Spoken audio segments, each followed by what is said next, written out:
4K चॅनलचा सर्वांना नमस्कार। सर्वांना नवरात्र उत्सवाच्या हार्दिक शुभेच्छा।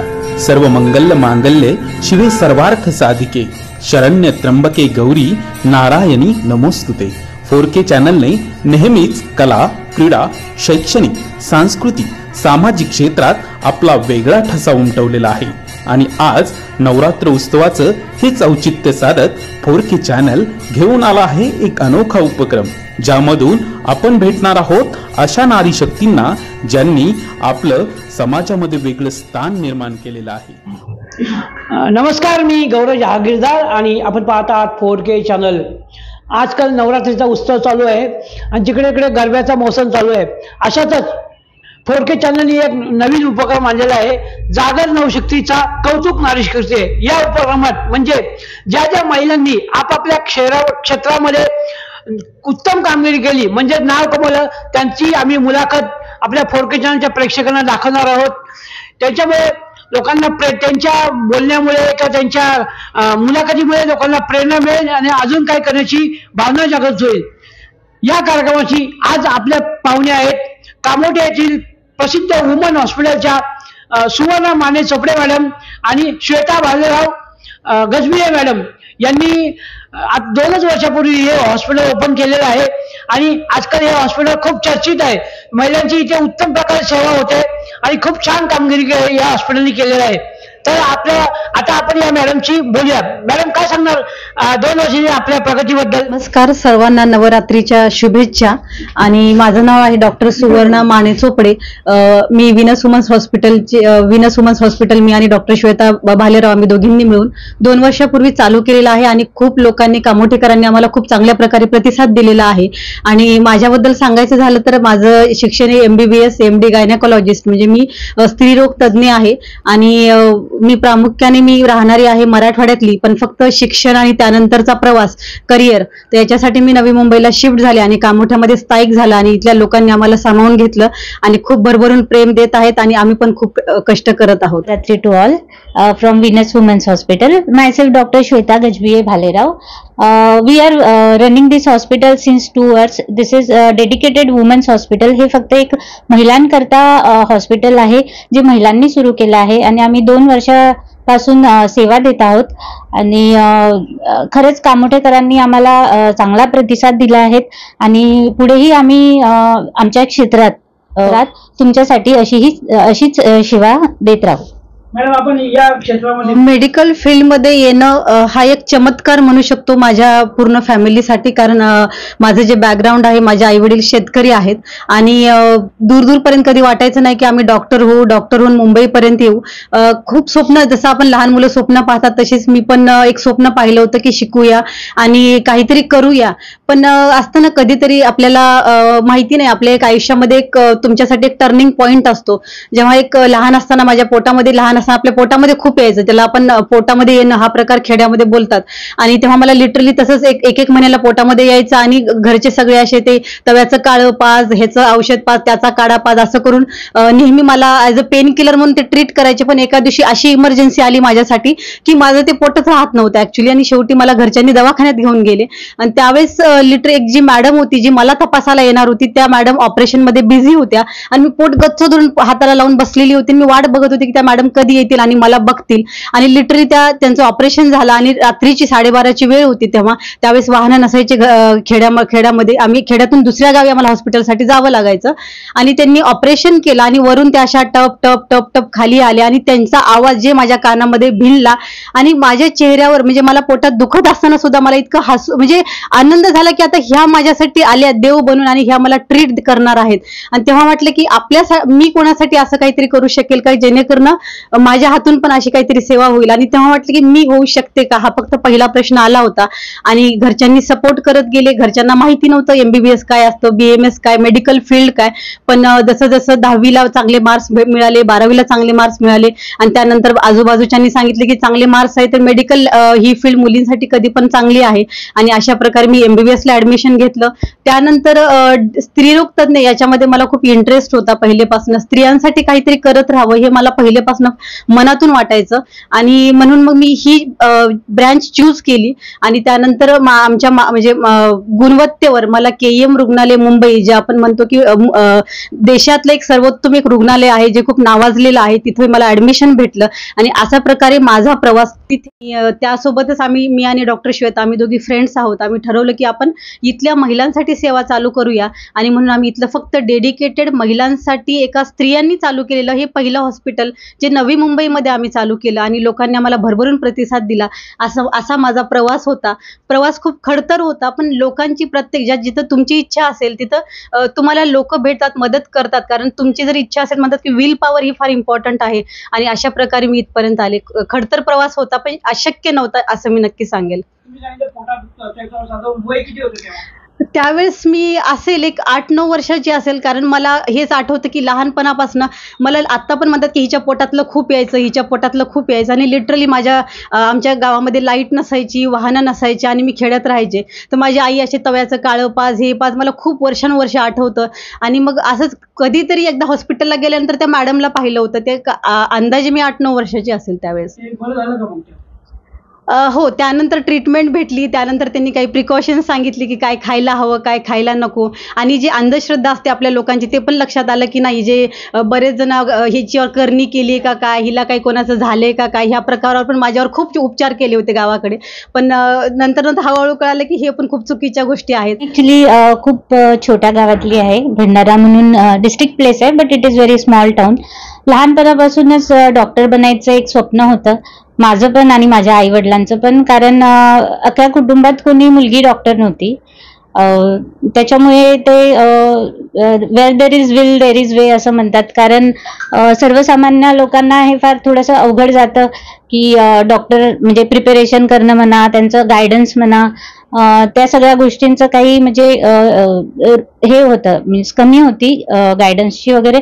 पण तरी सुद्धा जसं जसं जिथून आपल्याला गायडन्स मिळत गेलं, शिक्षकांचं म्हणा किंवा टीचर्स, आपले स्कूल टीचर्स, कॉलेज टीचर्स, त्यांनी 12th मध्ये म्हणा, 10th मध्ये म्हणा, टीचर्सने पण आम्हाला खूप चांगलं गाईड केलं, जरी छोटं शहर होतं तरी सुद्धा.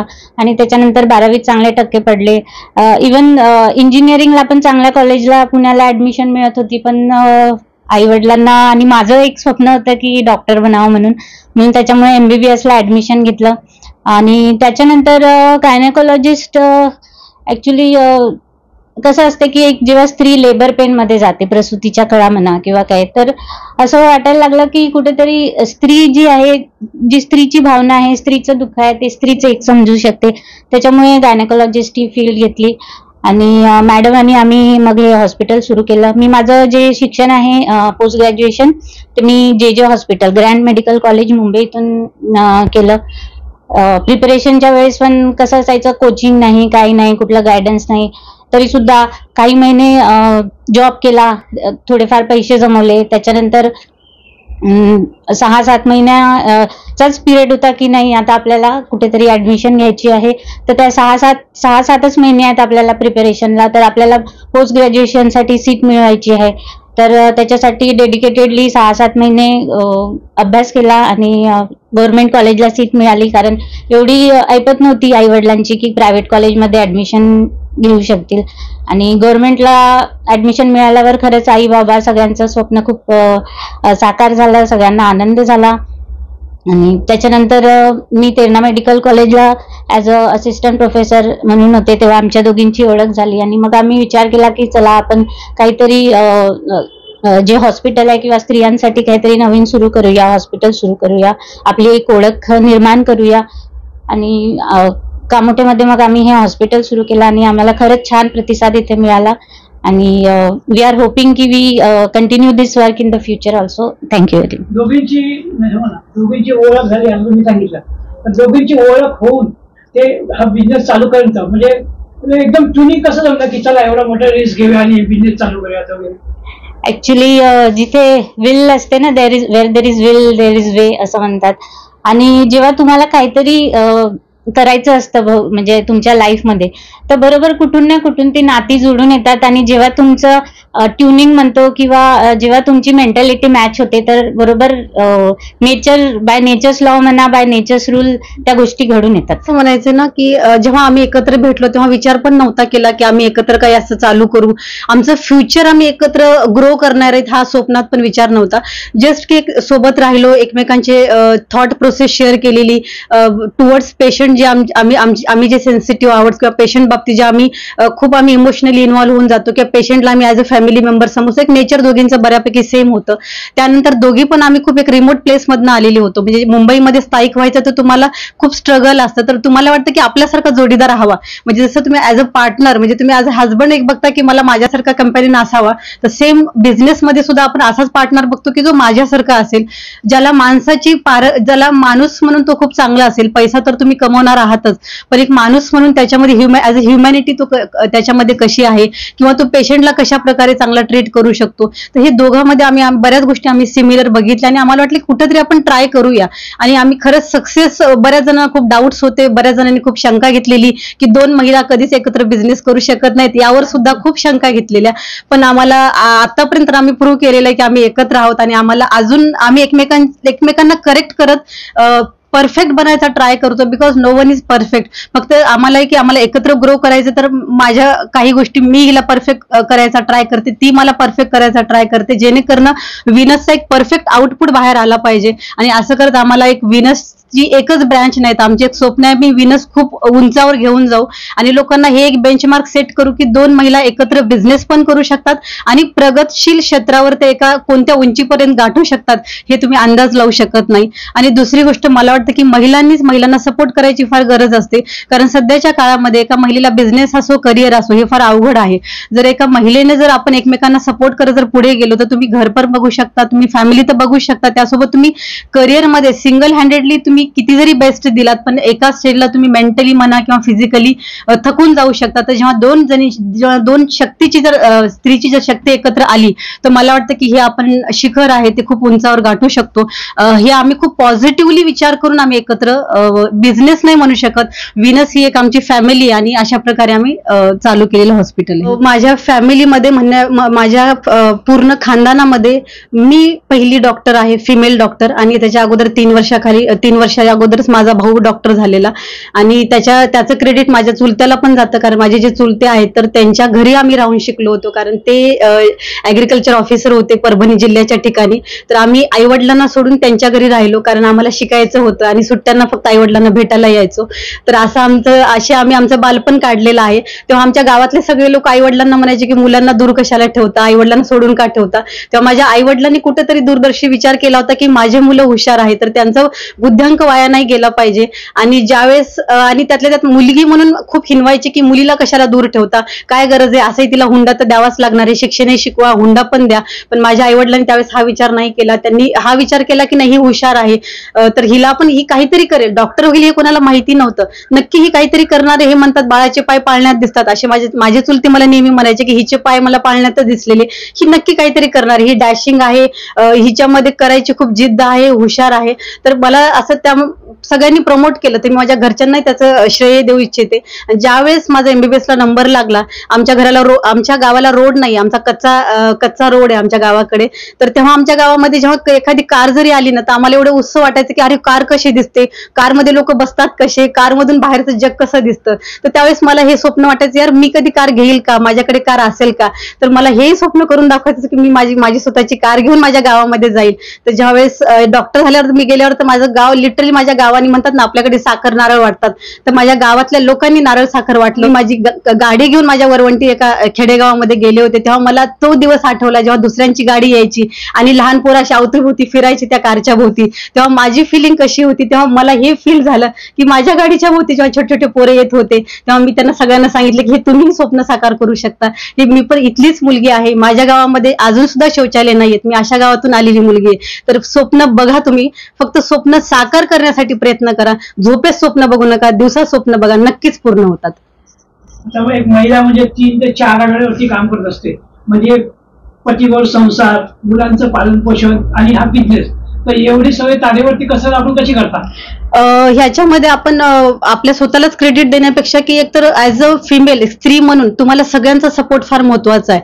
म्हणजे जे तुमचा पार्टनर आहे, जो आपण जो हजबंड म्हणतो, त्यांचा सपोर्ट पण फार लागतो की नाही तू कर.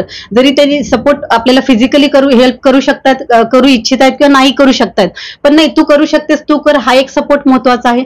दुसरी गोष्ट की ऍज अ फॅमिली बाकीचे लोक की नाही तू कर, तुझं करिअर पण तू कर, बाकी तू फॅमिली पण बघ, हा फॅमिलीचा पण सपोर्ट महत्वाचा आहे. आणि तिसरी गोष्ट मोस्ट इम्पॉर्टंट म्हणजे की आपली विल पॉवर, की मला घरच्यांना डिस्टर्ब न करता, फॅमिलीला डिस्टर्ब न करता, मुलांचं करिअर डिस्टर्ब न करता, मला माझं करिअर कसं करायचं याच्यासाठी माझी मेहनत करायची तयारी आणि माझी इच्छाशक्ती. मग यासाठी काही करावं लागले तरी मग मी करायला तयार आहे. तर ही एक तारेवरची नक्कीच कसरत आहे. पण इच्छा तिथं मार्ग जे म्हणतात ना, where is will there is a way, तर सेम ऍक्च्युली तर तेच आहे. ऍक्च्युली इच्छा असेल तर तुम्ही काही करू शकता, फक्त मेहनत करायची तयारी पाहिजे. फॅमिलीच्या सपोर्ट शिवाय आपण नाही पुढे जाऊ शकत. जरी कसं असतं माहेरचं आणि सासरचं थोडंसं आपल्याला हेजिटेशन असतं, त्यांना पण आपण म्हणजे नवीन आलेलो असतो त्यांच्या घरी, पण मला सगळ्यांचाच सपोर्ट आहे फॅमिलीमधून. हस्बंड खूप सपोर्टिव्ह आहेत, सपोर्ट करतात आणि त्या सपोर्ट शिवाय आपण तर पुढे जाऊ शकत नाही. आणि त्याच्या व्यतिरिक्त कसं आहे की दोघींना फॅमिली सांभाळून आम्हाला हॉस्पिटल पण सांभाळायला लागतं. तर त्याच्यात आम्ही दोघी त्याबद्दल आमचं ट्युनिंग पण फार हे आहे, अंडरस्टँडिंग आहे, दोघांमध्ये मॅच्युरिटी आहे की नाही बा कुणाच्या घरी काही प्रॉब्लेम झाला तर लगेच दुसरं आहे, तर ते ऍडजस्टमेंट पण आहे. आणि दुसरी गोष्ट जी आपल्या घरी काम करणाऱ्या महिला येतात, मी त्यांना पण या नवरात्रीच्या बद्दल हे करू इच्छिते, कारण त्यांच्याशिवाय पण आपलं जे हे आहे बाकी फॅमिलीचं वर्क वगैरे म्हणा, ते घरची कामं बघा कुठल्याच महिलेला सुटत नाही, पण जी आपल्या घरी येऊन बाहेरची जी स्त्री काम करते, किंवा आता आपले सासू सासरे म्हणा, आई वडील म्हातारे आहेत, तेवढं त्यांना जमत नाही, तर त्या पण व्यवस्थित सपोर्ट करतात. तर अशा महिलांना पण ज्या पण प्रत्येकच जी फॅमिली जी स्त्री जी आहे ती घराबाहेर जाऊन काम करते, तिच्या घरी घर सांभाळणारी दुसरी बाहेरून येणारी जी असते ती काम करते, तर त्या सगळ्या महिलांना पण मी धन्यवाद देते की ज्या ज्या वर्किंग फिमेल्स आहेत, त्या वर्किंग फिमेल्ससाठी ह्या ज्या काम करणाऱ्या महिला आहेत त्यांचा पण फार सपोर्ट लागतो. थँक्यू. सहकार्य, त्यांच्या नातेवाईकांचं सहकार्य आपल्याला कसं लागतं हॉस्पिटलमध्ये? हो, ऍक्च्युली हे खूप महत्वाचं आहे, कारण आमची जी ब्रँच आहे मी त्याच्याबद्दल बोलते की ॲज अ स्त्रीरोग तज्ञ, म्हणजे आमची जी ब्रँच आहे, आम्ही जी डिलिव्हरीज करतो किंवा जे स्त्रियांचे जे पण प्रॉब्लेम आहेत त्याच्यावर आम्ही इलाज देतो. तर बेसिकली आमच्याकडे येणारा प्रत्येक पेशंट हे फिमेलच आहे. आणि मला वाटतं की फिमेल ह्या एवढ्या प्युअर सोल असतात की त्या जेवढं म्हणजे त्यांना आपल्या डोळ्यातलं म्हणा किंवा आपल्या बोलण्यातून आपण किती मनातून पेशंटला सर्व्हिस देतोय किंवा आपण पेशंटसाठी किती 100% देतोय हे त्यांना कळतं. हे ते अप्रिशिएट सुद्धा करतात. आणि कधी जर त्यांना असं वाटलं की नाही सर्व्हिस चांगली नाहीये, किंवा बऱ्याच वेळेस आमचे पेशंटचे रिव्ह्यूज इनिशियल स्टेजमध्ये आम्ही नवीन होतो, आम्हाला बिझनेस म्हणून फार काही माहिती नव्हतं, तर बरेच वेळेस ते सांगायचे मॅडम तुम्ही खूप छान आहात, तुम्ही दोघी खूप चांगलं सर्व्हिस देता, पण थोडे हे करेक्शन करा, तुमचे जे ऍडमिनिस्ट्रेशन मॅनेजमेंट आहे तिथं तुम्ही करेक्ट करा. तर लिटरली मला वाटतं स्त्रिया ज्या आहेत ना त्या एवढ्या इनोसंट आणि प्युअर सोल असतात की त्या तुम्हाला करेक्ट सांगतात. आणि मध्ये जेव्हा पेशंट एंटर होतो तेव्हा मी ऍज अ पेशंट बघण्यापेक्षा तो एक माझ्या घरचा व्यक्ती आहे, त्याला काहीतरी प्रॉब्लेम झाल्यानंतर आपल्याला कसं फील होईल, मला वाटतं की ऍज अ डॉक्टरनी तर ती फिलिंग आणल्याच्या नंतर ना तुम्ही 100% तुम्ही देऊ शकता. प्रत्येक आजार हा बरा होईलच असं नाही, कारण शेवटी सायन्स आहे, आपण काही देव नाहीयेत, पण ऍटलिस्ट ते पेशंट पर्यंत कसं पोहोचायचं की तुम्हाला हा आजार झालेला आहे आणि आम्ही कशा प्रकारे ट्रीटमेंट देणार आहोत, याला किती टक्के सक्सेस आहे, किती टक्के अनसक्सेसफुल होऊ शकतात केसेस. एवढंच आहे की कधी समजा अनसक्सेस झालं म्हणून पेशंटने आपल्याला ब्लेम नाही केला पाहिजे, हे आपला 100% ट्राय, म्हणजे ते आपल्या स्वतःच्या ट्रीटमेंटवरूनच पेशंट ठरवतात की नाही मॅडमनी ट्रीटमेंट दिली, शेवटी त्याला यश आलं, त्याला काही करू शकत नाही. तर मला वाटतं हे आपण किती 100% ट्राय करतो याच्यावर फार हे महत्वाचे.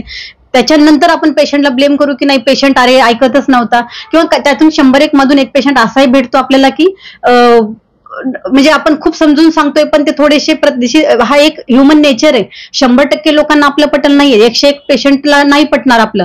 पण एवढंच आहे मला म्हणायचं की आपण मनातून प्रयत्न केले पाहिजे. जो आपण अभ्यास केलाय 15-16 वर्षाचा, तो त्याचा जो आजार आहे त्याच्यावर आपण इम्प्लिमेंट करत राहिलं पाहिजे. आणि त्याच्यातून कधी आपण यशस्वी होऊ, कधी अयशस्वी होऊ, पण खचून न जाता पुढे अजून शिकत पुढे जात राहिलो पाहिजे. बस आम्ही अशा प्रकारे पेशंट आणि आमचं एक रिलेशन डेव्हलप होत जातं. आणि जेव्हा आमचे पेशंट 9 महिने आमच्याकडे ट्रीटमेंट घेतात आणि डिलिव्हरी होते, तेव्हा एक ऍज अ फॅमिली लिटरली बऱ्याच वेळेस पेशंटला डोळ्यामध्ये पाणी पण येतं की आता आम्ही तुम्हाला भेटणार नाहीत. बऱ्याच वेळेस हे पण होतं की जेव्हा पेशंट गावी जातात, डिलिव्हरीला जाताना ते सांगतात की मॅडम आता गावी जाते, माहेरी जातोय, आल्यावर लिटरली बेबीला दाखवायला येतात. म्हणजे एक बॉन्ड तयार होतो तुमचा. जरुरी नाही की बॉन्ड हा फक्त एक ब्लड मध्ये असला पाहिजे, फ्रेंड्स मध्ये असला पाहिजे. पण मला असं वाटतं की डॉक्टर आणि पेशंट हा एवढा प्युअर बॉन्ड आहे आणि लिटरली आम्ही एवढा एन्जॉय करतो तो पण बॉन्ड. आणि इमोशनल आम्ही पण इमोशनली पेशंट सोबत तेवढे इन्व्हॉल्व्ह होऊन जातो. डिलिव्हरीच्या पेशंट बद्दल एक गैरसमज किंवा एक असं म्हणणं आहे की आजकाल सिझरिंगचे प्रमाण खूप वाढलेलं आहे आणि ते खरोखर नॅचरली वाढले आहे की लोकांचा असं गैरसमज आहे की बिल वाढवण्यासाठी डॉक्टर मुद्दाम सिझरिंग वगैरे करतात? उलट माझं आपलं काय समजू शकतात? उलट माझं तर म्हणणं याच्यावर खरंच बोललं पाहिजे, कारण दोन्ही बाजू आहेत. आपण म्हणतो ना की डॉक्टरांनी सिझर किंवा मला तर पहिले हे सल्ला द्यायचा आहे, 9 महिने बायकांनी कसं म्हणजे बायकांनी काय केलं पाहिजे. एकतर काय होतं शहरामध्ये की एकतर त्यातल्या 2 क्लासमध्ये बायका आहेत. एकतर आहेत की हाऊसवाईफ, दुसऱ्या आहेत की काम करणाऱ्या बायका. काम करणाऱ्या हाऊसवाईफ बायका आहेत ते पर्टिक्युलरली न्यूक्लिअर फॅमिली आहेत, म्हणजे जी संयुक्त फॅमिली आहे, म्हणजे हजबंड वाईफ आणि एखादा मुलगा असेल तर त्यांच्यामध्ये काय घरातली कामं थोडीफार घरातली कामं असतात, घर छोटी छोटी असतात. त्याच्यामुळे लिटरली त्याच्यानंतर त्यांचं फिजिकल ऍक्टिव्हिटी जे आपण म्हणतो ना शारीरिक हालचाल ती फार कमी असते. आणि जेव्हा तुमची शारीरिक हालचाल कमी असते तेव्हा नक्कीच लेबर पेन सहन करण्याची कॅपॅसिटी त्या महिलामध्ये नसते. जी महिला गावाकडे 9 महिने शेतामध्ये काम करते त्या महिलेमध्ये लेबर पेन मध्ये आपण म्हणतात ना की 36 हत्तीचं बळ लागतं तुम्हाला बेबी पुश करायला, तर लिटरली तो लेबर पेन सहन करण्यासाठी सुद्धा तुमच्या मसलमध्ये पॉवर पाहिजे, स्ट्रेंथ पाहिजे. तर ती एका दिवसाची गोष्ट नाहीये, ही 9 महिन्याची तुमची जर्नी आहे. तर मला 4K चॅनल थ्रू खरंच सांगायचे, जेव्हा तुम्ही ज्या दिवशी प्रेग्नंट राहिला त्या दिवसापासून मी आजारी हा एक तुम्ही बाजूला ठेवा. प्रेग्नन्सी हा आजार नाहीये. प्रेग्नन्सी आयुष्याची आपली एक टप्पा आहे जे तुम्हाला एन्जॉय करायचा आहे, तो तुम्हाला जगायचा आहे. जिथं आम्ही डॉक्टरांनी सांगू की नाही तुम्हाला बेडरेस्टची गरज आहे त्यावेळेस बेडरेस्ट घ्या, नको असताना सुद्धा मी प्रेग्नंट आहे, मी हे नाही करत, मी प्रेग्नंट आहे, मी वजन नाही उचलत, हे नका करू. जेणेकरून शेवटी 9व्या महिन्यामध्ये ज्यावेळेस खरंच डिलिव्हरी पेन सहन करायचा ते बायका सहन करू शकत नाहीत आणि मग बेबी पुश करताना बेबीला त्यांच्यामध्ये पॉवर नसते, त्यावेळेस बेबीला श्वास घ्यायला त्रास होतो आणि बरेच वेळेस सिझेरियनचे रेट वाढतात. ह्याच्यामध्ये फक्त डॉक्टरांचंच कारण नाही किंवा आमच्या हॉस्पिटलमध्ये जे पण पेशंट येतात आम्ही 2-2 दिवस पेशंट लेबर पेन मध्ये असतात. असं नाही की आम्ही त्यांना फुल ट्रायल देतो, पण लिटरली असं होतं की शेवटच्या टप्प्यामध्ये पेशंट पुश करत नाही कारण त्याच्यामध्ये पॉवरच नाही त्या महिलामध्ये. तर त्याच्यामुळे त्या पुश न करण्यामुळे सुद्धा सीझरला घ्यावे लागतात आणि ब्लेम येतो की डॉक्टरांवर. मला वाटतं की पेशंटनी पण मेहनत घेतली पाहिजे, काम करत राहिलं पाहिजे. आपण सिटीमध्ये राहतो तर आपण फिजिओथेरपी व्यवस्थित केली पाहिजे, एक्सरसाइजेस केल्या पाहिजे, डाएट व्यवस्थित केलं पाहिजे आणि त्यानंतर 100% आपण नॉर्मल डिलिव्हरीसाठी तयार होऊन जातो. आजकाल आपण गायनोकॉलॉजी लेडीजच्या फील्डमध्ये तर महिलांचा काय मुख्य म्हणजे रोग असतात, म्हणजे ते आणि त्याचा नॉर्मल इलाज काय सांगू शकतात? सध्या जे आहेत मी टप्प्यानुसार गेलं तर एक तर आहे किशोरवयीन मुली, त्याच्यानंतर आहेत की जे लग्न झाल्यानंतर जे आपण रिप्रोडक्टिव्ह एज म्हणतो, म्हणजे ज्या वयामध्ये महिलांना प्रेग्नन्सी राहते ते एक वर्ग आहे. आणि त्याच्यानंतरचा एक वर्ग असतो की पाळी जायच्या अगोदरचा एक वर्ग आहे, त्याच्यानंतर पाळी गेल्याच्या नंतर म्हणजे आपण मेनोपॉज म्हणतो त्यानंतरचा एक वर्ग असतो. प्रत्येक वर्गामध्ये वेगवेगळे आजार आहेत आणि हे सगळे आजाराचं मूळ कारण काय आपली लाईफस्टाईल आहे. म्हणजे आपण जेव्हा सिटीमध्ये राहतो सगळ्यात इम्पॉर्टंट आहे पोल्युशन, म्हणजे प्रदूषण खूप जास्त आहे. हायब्रिडायझेशन ऑफ फूड, म्हणजे आपण जे म्हणतो की प्रत्येक अन्न आपण म्हणतो की मी घरचंच खातोय पण ते घरचं सुद्धा जे अन्न आहे ते हायब्रिड आहे, ऍक्च्युली ऑर्गॅनिक नाहीये. तर ते पण कारण आहे की महिलांच्या हार्मोनल संतुलन बिघडवण्यासाठी हे करत आहे. किशोरवयीन मुलीमध्ये पीसीओडीचं प्रमाण खूप आहे, लठ्ठपणा खूप वाढलेला आहे. मुलींना पाळीचे एकदम लवकर पाळी येणं, पाळी आल्याच्या नंतर इरेग्युलर पाळी होणं हे फार कॉमन प्रकार झालेले आहेत. तर मला वाटतं की याला सगळ्यांनी म्हणजे हे जरुरी नाही की 30 नंतरच तुम्ही काळजी घ्यायला पाहिजे. तर एक आई म्हणून आपल्या मुलीला म्हणजे जशी ती मुलगी आता तिचे पिरियड्स येणार आहेत त्याच्या अगोदरपासून मी म्हणते की जन्मल्यापासून मुलगी असो किंवा मुलगा तुम्हाला लाईफस्टाईल तुमची कशी ठेवली पाहिजे, डाएट मॉडिफिकेशन कसे केले पाहिजे, कारण आजकाल जंक फूड आपण खूप खातो तर त्याच्यामुळे मुलामध्ये एका वयामध्ये पीसीओडी म्हणजे आपण पॉलिसिस्टिक ओव्हॅरियन सिंड्रोम जे म्हणतो तो प्रकार वाढलेला आहे. जसं की मुलींचं लग्न होतं की त्या PCOD मुळे प्रेग्नन्सी राहत नाही, ज्याला आपण इनफर्टिलिटी म्हणतो, तो प्रकार वाढलेला आहे. त्याच्यानंतर जेव्हा काही जणांना प्रेग्नन्सी राहतात पण नंतर लवकरच पिरियड निघून जातो, ज्याला आपण ओव्हरी म्हणजे आपली जे अंडाशय ते लवकरच काम करायचे बंद होतात, तो प्रकार वाढलेला आहे. त्याच्यानंतर बऱ्याच जणांना अर्ली मेनोपॉज येतो आणि मेनोपॉज नंतरचे जे प्रॉब्लेम आहेत की हाडं ठिसूळ होणं असेल, मूड स्विंग्स असतील, केस गळणे असेल, चेहऱ्यावर सुरकते असतील, ड्रायनेस असेल, हा प्रकार वाढलेला आहे. तर याला सगळा जबाबदार म्हणजे की आपली लाईफस्टाईल आहे, आपलं जे दैनंदिन आपण जे व्यवहारामध्ये जगतो ते आहे. आपण कुठंतरी त्याच्यावर नियंत्रण ठेवायची फार गरज आहे. एक आई म्हणून आपल्या मुलीला आपण पहिल्यापासून सांगायची गरज आहे की तू असं राहिलं पाहिजे, असं अन्न खाल्लं पाहिजे, बाहेरचं अन्न नाही खाल्लं पाहिजे, मोबाईलचा वापर कमी केला पाहिजे. हे छोट्या छोट्या गोष्टी की आपल्या हार्मोनल इम्बॅलन्स करतात. त्याच्यानंतर एक आपण प्लास्टिक रॅप्ड फूड एवढं खातो की प्रिझर्व फूड एवढं खातो, त्याच्यामधून डायक्झिन नावाचा केमिकल बाहेर पडतो. ते डायक्झिन नावाचा केमिकल PCOD करतो, एंडोमेट्रोसिस करतो, एवढे छोटे छोटे आजार करतो की ते सुद्धा आपण आपल्या मुलांना सांगितलं पाहिजे की तुम्ही ज्यूस नका पिऊ त्या प्लास्टिक ग्लास कंटेनर मधला, चहा नका पिऊ जे आपण पण पितोय. तर मी सगळ्या महिलांना सांगू इच्छिते, प्लास्टिक कंटेनर मधून काही वापरणं बंद करा, हे फार महत्वाचं आहे. असं महिलांमध्ये कॅन्सरचं प्रमाण पण खूप वाढलंय, त्याला कारण काय आणि त्याचा म्हणजे प्राथमिक सर्व इलाज? कॅन्सर विषयी बघा, प्रत्येक एज नुसार टप्प्यानुसार विशिष्ट कॅन्सर असतात. मोस्ट कॉमन जे आहे आपल्या भारतामध्ये म्हणा किंवा जगामध्ये म्हणा, ब्रेस्ट कॅन्सर आणि सर्व्हायकल कॅन्सर हे खूप कॉमन कॅन्सर आहेत. आणि ब्रेस्ट कॅन्सर वाढायचं कारण म्हणजे तेच ओबेसिटी वाढणे, लठ्ठपणा वाढणे, बाहेरचं जास्त खाणे, तुमचं डाएट एक्सरसाइज प्रॉपर नसणे. त्याच्यासाठी ब्रेस्ट कॅन्सर साठी हे सगळं तुमचं जे लाईफस्टाईल मॉडिफिकेशन जे आपण म्हणतो ज्याला की आहार संतुलित व्यवस्थित पाहिजे. आणि दुसरं तुम्हाला डेली एक्सरसाइज इम्पॉर्टंट आहे, वॉकिंग म्हणा किंवा डान्सिंग म्हणा की म्हणजे आपलं झुंबा क्लासेस आहे ते किंवा योगा म्हणा, ते फार इम्पॉर्टंट आहे. तर ह्या छोट्या छोट्या गोष्टी जरी आपण दैनंदिन जीवनात तुम्ही पाळल्या तरी सुद्धा तुमचं जे ब्रेस्ट कॅन्सर आहे ते बऱ्या प्रमाणात कमी होऊ शकतं. कारण ते जेनेटिक पण असतं, म्हणजे समजा तुमच्या फॅमिलीमध्ये कुणाला असते तर ते तुम्हाला पण होऊ शकतं, महिलांना, स्त्रियांना. पण त्याचं जे पर्सेंटेज आहे ते कमी आहे. आणि लाईफस्टाईलमुळे होण्याची जी शक्यता आहे, समजा तुमचं लाईफस्टाईल ओबेसिटी जे म्हणतो, लठ्ठपणा, त्याच्यामुळे जे ब्रेस्ट कॅन्सर होण्याचं प्रमाण आहे ते वाढत आहे. बिकॉज ऑफ हेच प्लास्टिक कंटेनर्स आणि पेस्टिसाइड्स वगैरे जे वापरतात भरपूर फार्मिंगमध्ये आजकाल, त्याच्यामुळे हे वाढत आहेत. आणि सर्व्हायकल कॅन्सर जे आहे त्याचं स्क्रीनिंग टेस्ट पण इझिली अवेलेबल आहे, आपल्या हॉस्पिटलला पण होते, जे पॅप्समियर म्हणतात. जर 3-3 वर्षांनी समजा तुम्ही ते पॅप्समियर स्क्रीनिंग जरी करत राहिला तरी ते कॅन्सर होण्याच्या अगोदरच सुद्धा तुम्हाला ते होण्याची शक्यता आहे की नाही ते करणार. आणि दुसरं म्हणजे वॅक्सिन सुद्धा आलं आहे सर्व्हायकल कॅन्सरसाठी. तर ज्या मुली आहेत ते 9 वर्षानंतर आपण मुलींना देऊ शकतो सर्व्हायकल कॅन्सरचं वॅक्सिन. तर HPV वॅक्सिन म्हणतात त्याला. तर काही कॅन्सर आहेत जे प्रिव्हेंटेबल, म्हणजे जे वॅक्सिन वगैरे घेऊन त्यांना प्रिव्हेंट करता येतात. आणि काही कॅन्सर आहे जे तुमचं लाईफस्टाईल मॉडिफिकेशन, म्हणजे तुमचं व्यायाम, आहार हे व्यवस्थित असेल तरी सुद्धा ते तुम्ही प्रिव्हेंट करू शकता. आणि फॅमिलियल साठी कसं आहे, मग तुम्हाला समजा तुमच्या फॅमिलीमध्ये कुणाला कॅन्सर झालाय तर तुम्ही डॉक्टरकडे जाणं इम्पॉर्टंट आहे. तुमचं स्क्रीनिंग जे म्हणतो आपण की कॅन्सर होण्याचे चान्सेस आहेत की नाही, तर तुमचं रुटीन हेल्थ चेकअप आणि काही स्पेशल टेस्ट जे असतात त्या करणं गरजेचं आहे, जर तुम्हाला फॅमिली हिस्ट्री असेल तर. म्हणजे ज्यांना फॅमिली हिस्ट्री आहे त्यांना तर इम्पॉर्टंट आहेत, पण याचा अर्थ असं नाही की बाकी लोकांना हे नाही. कारण we are all prone for cancer. म्हणजे महिला आहे, ब्रेस्ट आहेत तर कॅन्सर होऊ शकतो, बरोबर आहे. महिलांना युट्रस आहे, सर्व्हिक्स आहे तर त्याचं पण कॅन्सर होऊ शकतो. तर प्रत्येक महिलांनी रुटीनली जाऊन चेकअप करणे, त्यांच्या गायनेकोलॉजिस्टकडे जाऊन स्क्रीनिंग टेस्ट करणे हे फार इम्पॉर्टंट आहे.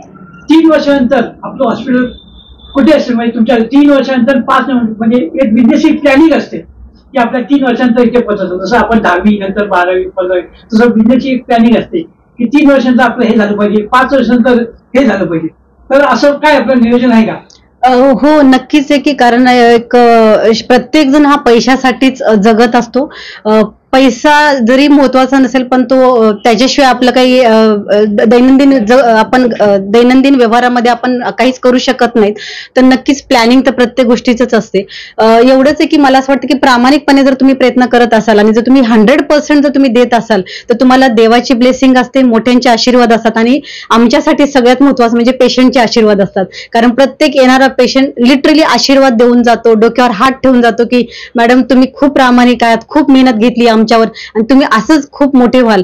तर जसं मला असं म्हणायचं की कामोठ्या जसं नवी मुंबईमध्ये आपण जसं म्हणतो की सिऊड हा एक स्टँडर्ड एरिया आहे, बेलापूर हा एक स्टँडर्ड एरिया आहे. मग कुठे चांगले हॉस्पिटल असतील, हायफाय हॉस्पिटल सिऊड मध्ये असतील, बेलापूरला असतील. म्हणजे एक क्लास आहे जो क्लास 1 ऑफिसर्स असतील किंवा ते लोक काय विचारतात, अरे आपण अपोलोला जाऊया, तिकडे तुम्हाला बेस्ट सर्व्हिस भेटेल. तर आम्हाला हे सिद्ध करायचंय की सिऊड किंवा बेलापूरचे लोक, अरे कामोठ्यामध्ये व्हीनस वुमन्स हॉस्पिटल आहे आणि आपण कामोठ्याचे लोक तर सिऊडला तर नाहीच गेले पाहिजे. पण आमचं हे स्वप्न आहे की नवी मुंबईचं एक अट्रॅक्शन किंवा नवी मुंबईमध्ये व्हीनस वुमन्स हॉस्पिटल, अरे आपण व्हीनस वुमन्स हॉस्पिटलला जाऊ. मग ते कुठे सर्च करतील तेव्हा ते कामोठ्यामध्ये त्याची मेन ब्रँच आहे आणि आपण तिथे जाऊन दाखवूया. तर बस आम्हाला तो उच्चांक गाठायचा आहे आणि त्यासाठी तुमच्या सगळ्यांचा आशीर्वाद, तुमच्या सगळ्यांचा सपोर्ट याच्याशिवाय तर काहीच होऊ शकणार नाहीये. कारण म्हणतात ना की माउथ पब्लिसिटी, कारण तुम्ही किती मार्केटिंगमध्ये पैसा घाला हे महत्वाचं नाहीये, पण एक पेशंट जेव्हा दुसऱ्या पेशंटला सांगतो की अरे तिथे तिथे जा, ह्या मॅडम एकदम भारी आहेत, तर मला वाटतं की ते सगळ्यात करेक्ट असतं आणि ते सगळ्यात खरं असतं. तुम्ही किती तुमचे बॅनर लावा, तुम्ही किती मार्केटिंग करा, हा एक तुमच्यासाठी तत्काळ म्हणजे एक त्याला म्हणतो शॉर्ट टर्म साठी तुमच्यासाठी असेल. पण एक पेशंट जेव्हा सांगतो ना तुम्ही व्हीनसला जा, तुमच्यासाठी बेस्ट आहे, व्हीनस हे तुम्हाला ऍज अ हॉस्पिटलपेक्षा ऍज अ फॅमिली तुम्हाला ट्रीट करेल, तर मला वाटतं की ते खूप महत्वाचं आहे. आणि पेशंट आम्हाला तसेच जोडतायत. एक पेशंट झाला की त्याची फॅमिली हे म्हणजे लिटरली आम्ही असं होतं की आता आज एकीची डिलिव्हरी झाली, तिच्या जावेची डिलिव्हरी 6 महिन्यांनी होते, आता अशा आम्ही जुळत जातोय पेशंट समोर. असं आम्हाला एक फॅमिली, मोठी फॅमिली तयार करायची जी आमची नवी मुंबईमध्ये प्रत्येकाच्या कानाकोपऱ्यामध्ये जाईल. हे आमचं नक्की शकत. प्रत्येकाला क्रेडिट देणं गरजेचं आहे. म्हणजे आम्हीच करतोय, आम्हीच बेस्ट आहेत असं नाहीये, प्रत्येकाचं कंट्रीब्युशन आहे.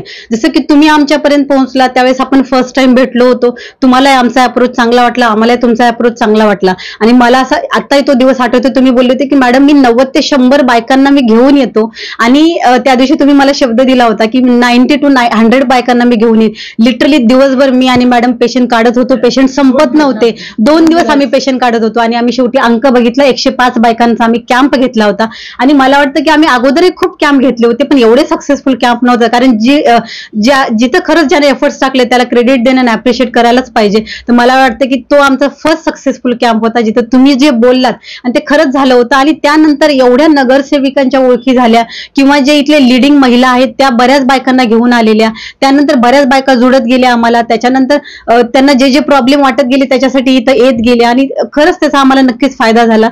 आणि त्यावेळेसचा जो तुमचा आपला कॅम्प होता आणि आत्तामध्ये हे तुम्हालाही माहिती आहे की आम्ही बरंच जातोय पुढे आणि असं तुमच्या आशीर्वादाने आम्ही अजून पुढे जाऊ. बस नवरात्री निमित्त सगळ्यांना एवढंच सांगू इच्छिते, प्रत्येक महिलेने स्वतःमध्ये, प्रत्येक महिलामध्ये एक ताकद आहे, ती एक स्त्री एक शक्ती आहे. आणि जसं आपण 9 दिवस म्हणतो, कारण ते 9 दिवस म्हणजे स्त्रीचे एक 9 रूप आहेत. जसं महिषासुराने एक स्त्रीला खूप तुच्छ लेखलं होतं की एक स्त्री मला कुठे मारणार आहे, म्हणून त्याने हे वरदान मागितलं होतं की मला प्रत्येक देवापासनं, प्रत्येक राक्षसापासून मला मरण नाही आलं पाहिजे, पण देवीपासून मला मरण नाही आलं पाहिजे हे त्यानं मागितलं नव्हतं. कारण महिषासुराला वाटलं होतं की देवी एक फिमेल काही करू शकत नाही किंवा स्त्री एक तुच्छ आहे, तिच्यामध्ये एवढी पॉवर नाहीये. तर मला असं वाटतं की कोणी स्त्रीला कमी लेखलं नाही पाहिजे, स्त्रीला सपोर्ट केला पाहिजे, तिला तिच्या प्रत्येक क्षेत्रामध्ये जाण्यासाठी मदत केली पाहिजे. तर नक्कीच ज्या घरामधली स्त्री शिकेल तो समाज शिकेल, जो समाज पुढे असेल तो राज्य पुढे असेल आणि शेवटी आपला देश नक्कीच पुढे असेल. त्याच्यामुळे सगळ्यांनी स्त्रीला सपोर्ट करा आणि प्रत्येकाला तिच्या तिच्या क्षेत्रामध्ये जाण्यासाठी, तिला प्रगती करण्यासाठी वाव द्या, तिला अप्रिशिएट करा आणि तिला मदत करा. भारत देशात स्त्रीला जे स्टेटस आहे ते खरंच एकदम सेकंडरी स्टेटस म्हणून, म्हणजे स्त्री कधीच पुरुषाची बरोबरी करू शकत नाही असा आहे हा स्टेटस जो होता. ते पहिली जी आपली महिला शिक्षिका सावित्रीबाई फुले त्यांच्या कष्टांमुळे आपण इथेपर्यंत आलो आहे. आणि महिला कमी आहेत असं नाही आहे. आणि जेव्हा फॅमिली आणि सोसायटी दोन्ही जेव्हा त्यांना सपोर्ट करतात तेव्हा महिला काय करू शकत नाही, महिला सगळंच ते करू शकतात आणि ते पुरुषांपेक्षा पण चांगलं करू शकतात. तर महिलांना खरंच फॅमिलीची म्हणा किंवा ह्या सोसायटीची म्हणा सपोर्ट आहे, सपोर्टची गरज आहे. आणि मेन म्हणजे त्यांना जे सन्मान मिळायला पाहिजे ते आताही मिळत नाही. जे रिमोट एरियाजमध्ये, खेडेगावामध्ये म्हणा किंवा इवन सिटीजमध्ये म्हणा, जे महिलांना जसं मिळायला पाहिजे प्रेस्टीज किंवा त्यांचा स्टेटसनुसार ते मिळत नाही की अरे ही महिला ही काय करू शकणार. तर हा जो मेंटॅलिटी आहे ते चेंज करायची गरज आहे. कारण स्त्रीमध्ये खरंच एक शक्ती असते, एक पॉवर असते. आणि समजा जो ज्या समाजातली स्त्री जी आहे ती पुढे जाते तर तो समाज पण नक्कीच पुढे जातो. थँक्यू.